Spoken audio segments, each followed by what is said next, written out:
የቱንም ያክል የሚያምር የፀጉር አያያዝ ቢሆንም እንኳን ከናንተ የፊት ገጽ ጋር የማይስማማ ስታይል የምትከተሉ ከሆነ ውበትን ከመስጠት ይልቅ ሙሉ በሙሉ ገጽታችሁን ሊቀይረው ወይም ሊያበላሽባችሁ ይችላል። ነገር ግን ከፊታችሁ ቅርጽ ጋር የሚዛመድና የሚስማማ የተመረጠ የፀጉር አያያዝን ወይም ሹሩባን ውበትን የሚያጎናጽፍና ቆንጆ ሆነን እንድንታይ የሚያደርግ አንደኛው ዘዴ ነው። ሰላም፣ ዛሬ ከፊታችን ጋር የሚስማሙ የፀጉር ስታይሎችን እንዴት መምረጥ እንችላለን፣ እንዲሁም የፊታችን ቅርጽ የትኛው ነው የሚለውን እናያለን። ነገር ግን በመጀመሪያ የፊታችን ቅርጽ አይነት መለየት ይኖርብናል። የፊታችን ቅርጽ በቀላሉ ለማወቅ ይቻላል። በመጀመሪያ ከግንባራችን ጀምረን እስከ አገጫችን ጫፍ ድረስ በመለካት እንጀምራለን። በመቀጠል የግንባራችን ስፋት ማለትም ወደ ጎን ያለውን ስፋት መለካት ይኖርብናል። በመቀጠልም የጉንጫችንን ስፋት ማለትም የጉንጮቻችን አጥንት ወይም ቺክ ቦንስ ድረስ መለካት። ቀጣይም ከአገጫችን ጫፍ እስከ ጆሮአችን ስር ድረስ ወይም የመንጋጋችን መጨረሻ ድረስ ያለውን እንለካለን። አጠቃላይ ልኬታቸውንም በዝርዝር በማነጻጸር የፊታችንን ቅርጽ አይነት ማወቅ እንችላለን። አንደኛ፣ ዳይመንድ ቅርጽ። የፊታችሁ እርዝመት ልኬት ማለትም ከግንባር እስከ አገጭ ድረስ ያለው የእርዝመት ልኬት ከሌሎቹ የፊታችሁ ልኬቶች የሚበልጥ ከሆነ እንዲሁም ከጉንጫችሁ ስፋት ልኬት ጋር ተመሳሳይ ከሆነ የዳይመንድ የፊት ቅርጽ አለን ማለት ነው። የዳይመንድ የፊት ቅርጽ ከላይ እና ከታች ጠበብ ብሎ ከመሃል ላይ ደግሞ ሰፋ ያለ እንዲሁም ረዘም ያለ የፊት ቅርጽ ያለው ሲሆን በአጠቃላይ ከግንባርና ካገጫችሁ ተቀራራቢ ልኬት ኑሯችሁ ጉንጫችሁ ላይ ደግሞ ሰፋ ያለ ከሆነ የዳይመንድ የፊት ቅርጽ አላችሁ ማለት ነው። ለዚህ የፊት ቅርጽ የሚስማሙ የፀጉር ስታይሎች፣ አንደኛ፣ ከመሃል በመክፈል ማስያዝ። ለፊታችሁ ቅርጽ ውበትን የሚሰጥ እንዲሁም ጠበብ ያለ ግንባራችሁን ውበት እንዳይነሳለ የሚያደርግ አንደኛው ስታይል ከመሃል ከፍሎ ማስያዝ ነው።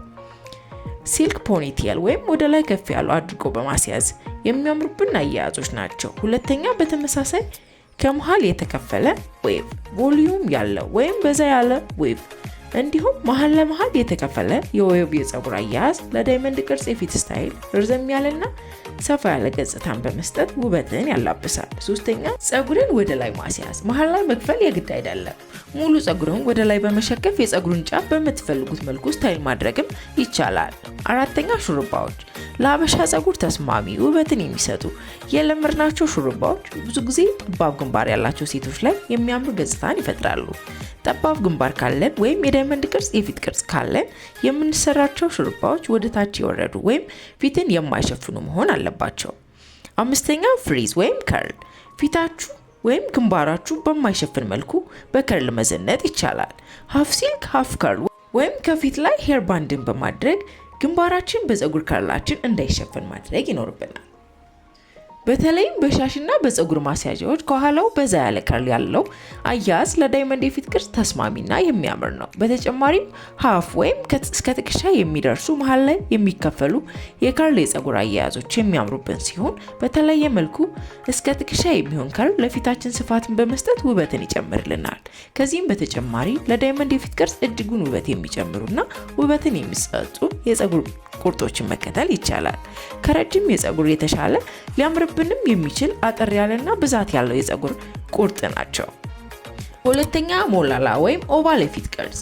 የፊታችሁ ርዝመት ከሁሉም የፊታችሁ ልኬት የበለጠ ሲሆን የግንባራችሁ ልኬት ደግሞ ካገጫችሁ ሰፋ ያለ ነው። የፊታችሁ የላይኛውና የታችኛው ክፍል ተመሳሳይ ቅርጽ ያለው ሲሆን በእይታ በቀላሉ ለማወቅ የሚቻል የፊት ቅርጽ አይነት ነው። ለዚህ የፊት ቅርጽ አይነት ተስማሚ የሆኑ የፀጉር አያያዞች፣ የፊታችን ርዝመት ከፊታችን ስፋት የበለጠ በመሆኑ የምንጠቀማቸው የፀጉር አያያዞች ፊትን ረጅም አድርገው የማያሳዩ ሰፊ ሆኖ እንዲታይ የሚያደርጉ መሆን አለባቸው። አንደኛ፣ ረዘም ያለና ብዛት ያለው ዌቭ።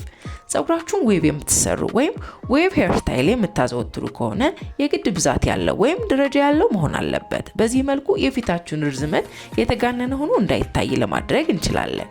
ነገር ግን ረጅም ሆኖ ብዛት የሌለው ስስ የሆነ ስትሬት የፀጉር አሰራር ፊታችሁን የበለጠ ረጅም እንዲሆን ያደርገዋል። ለዚህም ነው እነዚህን የፀጉር ስታይሎች ለኦቫል የፊት ቅርጽ የማይስማሙት።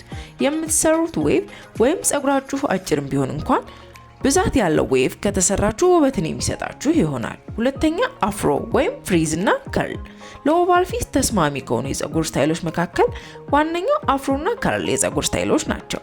እነዚህ የፀጉር ስታይሎች ብዙ ጊዜ ብዛት ያላቸውና ወደ ጎን ቮሊዩም የሚሰጡ በመሆናቸው ለረጅም የፊት ቅርጽ የሚስማሙና አትራክቲቭ የሆነ ሉክን የሚሰጡ ናቸው። በተለይ ተደራራቢ የሆነ ወይም ሌየር ያላቸው የፍሪዝ ስታይሎች ቀጥ ብለው ከሚወርዱ የተሻለ ውበትን ይሰጣሉ። በተመሳሳይ ሞላ ያለና ቮሊዩም ያላቸው አፍሮዎች ለኦቫል የፊት ቅርጽ ውበትን ያጎናጽፋሉ።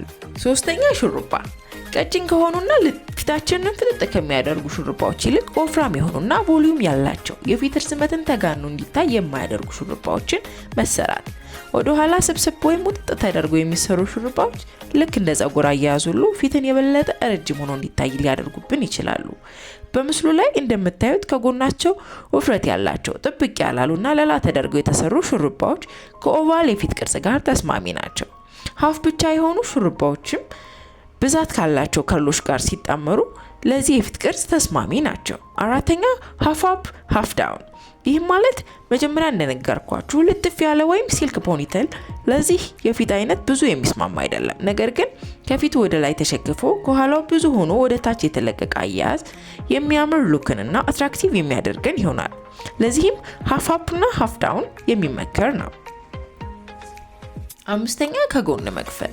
ፀጉርን ከጎን የተከፈለ ሆኖ ቮሊዩም ያለ ወይም ወደ አንድ በኩል ብዛት ያለው ሲሆን በሌላው በኩል ደግሞ አነሳ አድርጎ ማስያዝ።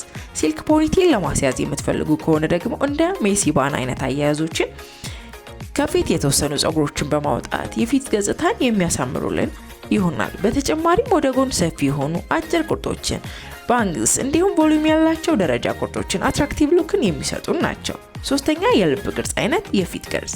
የግንባራችን የስፋት ልኬት ከጉንጮቻችን የስፋት ልኬት የሚበልጥ ሲሆን ወደ ታች እየጠበበ የሚሄድ የልብ ቅርጽን የሚመስል የፊት ቅርጽ ሲኖረን ከሌሎቹ የፊት ቅርጾች በተለየ ደግሞ የተስተካከሉ የሚመስሉና የሾሉ አገጮች ያሉት ሲሆን ይህ የፊት ቅርጽ አይነት የልብ ቅርጽ አይነት ይባላል።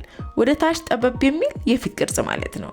ለዚህ የፊት ቅርጽ የሚስማሙ የፀጉር ስታይሎች እንደነገርኳችሁ የዚህ የፊት ቅርጽ ያላቸው ሴቶች ሰፋ ያለ ግንባር ያላቸው ስለሆኑ ለዚህም ግንባር የበለጠ አጉልቶ የማያወጣና የበለጠ ግንባራም አድርጎ የማያሳዩ ስታይሎችን መጠቀም ይመከራል። አንደኛ ካርሊ ቦብ ሄር፣ ሰፊ ግንባርን በቀላሉ የሚሸፍን ኢፈርትለስ በሆነ መንገድ ውበትን መጨመር የሚያስችል የፀጉር አያያዝ ነው።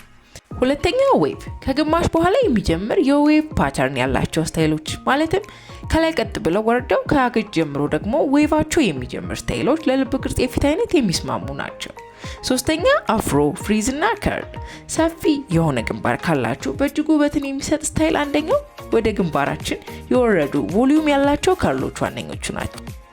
ፀጉርን ከግንባር በኩል በማሳጠር በመቁረጥ ወይም በሄር ባንድና ሻሾች ከፊት በኩል አሳጥሮ በማስያዝ የሚያምር ስታይልን መፍጠር ይቻላል። አራተኛ በአንድ በኩል በዛ አድርገን በመክፈልና በሌላኛው በኩል ያለውን በማሳነስ ማስያዝ። በዚህ መልኩ ፀጉርን ወደ ግንባር ወደፊት በማውጣት ስታይል ማድረግም እንችላለን። ውበትን የሚሰጥም ስታይል ነው። አምስተኛ ሹሩባ። የትኛውንም አይነት ሹሩባ ቢሆን ግንባራችሁ አተልቆና አፍጥጦ የማያሳይ ከሆነ ልንሰራው እንችላለን። ለዚህም ወደ ጎን የሚከፈሉ ሹሩባዎች ወይም ቁጥጥሮችን መሰራትና በአንድ በኩል ያለውን ግንባራችን በሰፊው ለመሸፈን መጠቀም እንችላለን። ሙሉ ፀጉርን ወደ ታች መሰራት የምትፈልጉ ከሆነ ደግሞ የግድ የፊት ፀጉራችሁን ማውጣት ወይ ደግሞ ቤቢ ሄራችሁን ስታይል ማድረግ ይኖርባችኋል። በቀጣይ የሌሎቹን የፊት ቅርጾች እና ስታይሎቻቸውን የምናይ ይሆናል። አብራችሁ ስለቆያችሁ በጣም አመሰግናለሁ። ድጋሚ እንሰራላችሁ የምትፈልጉት ነገር ካለ ኮሜንት አድርጉልኝ። በቀጣይ እስከምንገናኝ ሰላም ቆዩ።